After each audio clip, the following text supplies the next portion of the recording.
Kamusta na nga po mga master at sa ngayon ay atin ang ipagpapatuloy na gisahin ang chapter 27 at 28 sa manga series ng Gachakuta. Kaya't atin na nga pong agarang umpisahan. Ipinaliwanag nga sa atin ng kwento na ang tagapagmana ng nasabing Jinki ay mismong pinipili ng naunang henerasyon.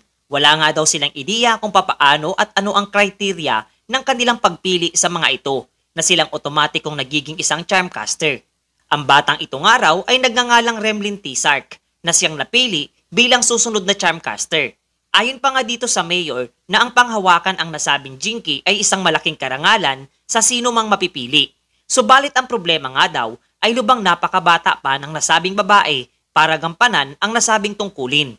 Sinasabi nga raw sa kanila na ang sino mang magmamay-ari ng titulong Charmcaster ay siya ang sumisimbolo ng City of Graffiti. At hindi sila nakasisiguro kung magagawa nitong pasanin ang pressure buhat sa mabigat na tungkulin. Masisilayan ngang labis itong nagdaramdam habang ayon naman dito kay Folio na may mga tao nga raw talagang sadyang napakadali lamang maging giver. Kadalasan ang mga bagay nga raw ay hindi magiging isang Jinki kung hindi ito labis na pahahalagahan sa napakahabang panahon. Habang mayroon nga din daw bigla ang nagiging isang giver, oras na napasakamay ang isang Jinki kahit hindi nila ito naisin. At isang araw napakabirang pagkakataon ang isang Jinki succession na bagya namang nagpaisip dito kay Rudo tungkol sa kanyang pagmamay-aring gloves. Inilahad nga nitong mayor ang pagkahumaling nitong nagngangalang Gob na siyang dating Charmcaster pagdating sa paglikha ng kaniyang mga obra maestra sa iba't ibang lugar. Nakapanasilayan nga rin itong si Engine sa nakaraan. At marahil nga daw aniya ay hindi na niya muling masisilayan pang muli ang klase ng ngiti nitong si Gob sa tuwing ito ay marang tumatakas matapos na makalikha ng kanyang mga pinta. Nagpasya na nga lamang etong si Engine na maglibot-libot muna at bumili ng kanilang mga nais at kailangan. Gayon din bagyang kinomfort etong si Remlin sapagkat malalampasan nga din daw niya ang lahat ng mga ito.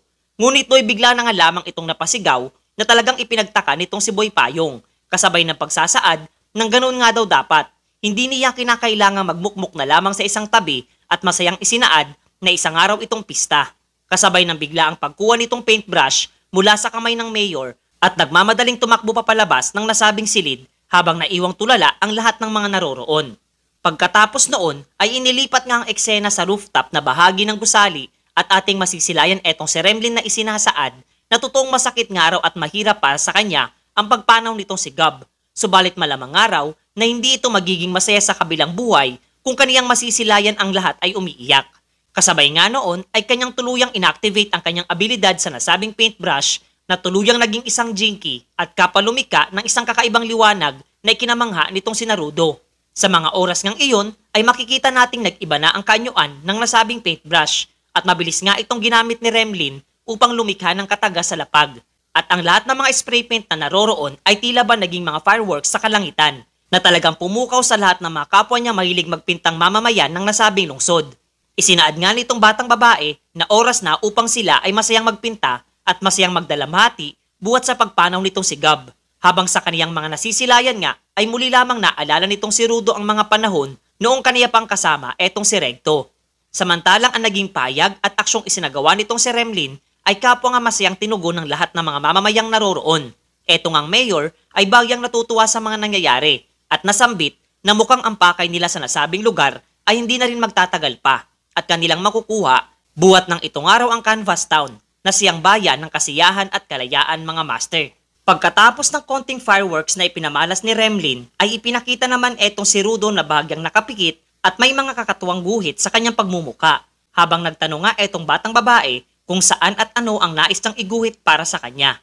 Agad namang napagtanto nitong si Rudo na napagtripan lamang nitong si Remlin ang kanyang pagmumuka na labis itong hindi kinatuwang mapag-alaman. Do'y nasambit nga nitong sina Engine na bagyang nauunawaan na nila ngayon kung anong klase ang karakter na tinataglay ng nagiging isang Charmcaster at iyon ay pare-pareho ang mga itong pilyo.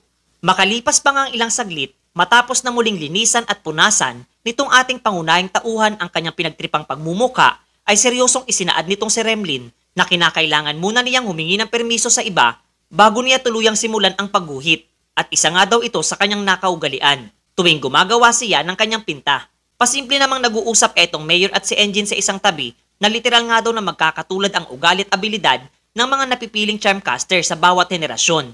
Sa mga sandalingang iyon ay isinaad nitong binata na ang kanyang nais na iguhit sa kanyang katawan ay ang magawang mapigilan ang isang malubang pinsalang matatanggap mula sa isang mapanganib na sitwasyon. Masaya ngang tinanggap nitong si Remlin ang kanyang kahilingan, kasabay ng pagbabagong anyo nitong paintbrush na tuluyang naging isang kagamitan sa pagtatato. At ang bagay ngang iyon ay labis na ikinabigla nitong sina Engine at Mayor na masilayan. Lalo na't ito pa nga lamang di umano ang unang beses na kanilang masilayang nagawang magmaterialize sa iba pang klase ng art tool ang nasabing paintbrush, habang eto namang si Zanka ay mas minabuting tumambay na lamang sa labas ng gusali. Dagdag pa nga ni Engine na posible ito buwat sa personal na kasanayan at paraan ng pag-iisip, mayroon ang isang napipiling charmcaster.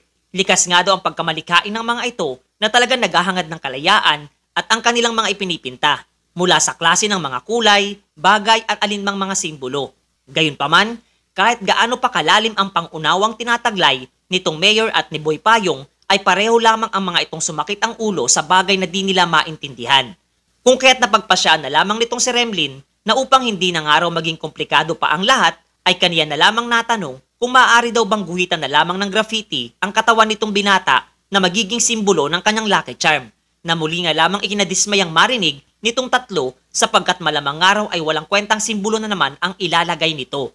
Lumipas pa nga ang ilang sandali at natapos ng pagguhit nitong batang babae hindi lamang kay Rudo, bagkus pati na rin dito kay Engine na kasalukuyang nagpaalam na sa Mayor at kapwa nagpasalamat din kay Remlin para sa kanyang ipinamalas na abilidad, na ngayon nga ay makikita nating bagya itong nakadarama ng pagod.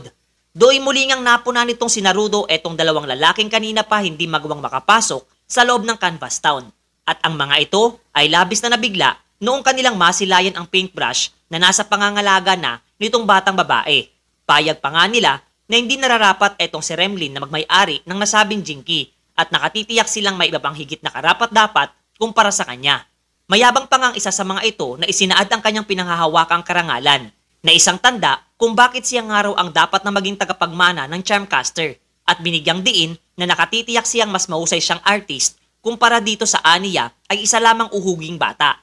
Subalit agaran naman siyang pinahinto ng nasabing Mayor at seryosong nawika na ang pinakarason kung bakit hindi nila magawang makapasok sa nasabing lugar ay dahil sa kagaspangan ng kanilang pag-uugali. Hindi nga raw nila kinakailangan ng mga kagaya nilang tinatawag ang mga sarili bilang artist habang nabubulag sa kanilang kasikatan. Kaya't kung nauunawaan nga daw nila ang kanyang payag, ay mas makabubuting umalis na lamang sila sa kanilang harapan sapagkat nasisira nga daw ang kanyang araw sa tuwing masisilayan ang mga kagaya nila. Habang eto namang si Engine ay pasimpleng napahanga sa katapangan at intimidasyong ipinapakita nitong Mayor sa kabila ng kanyang edad.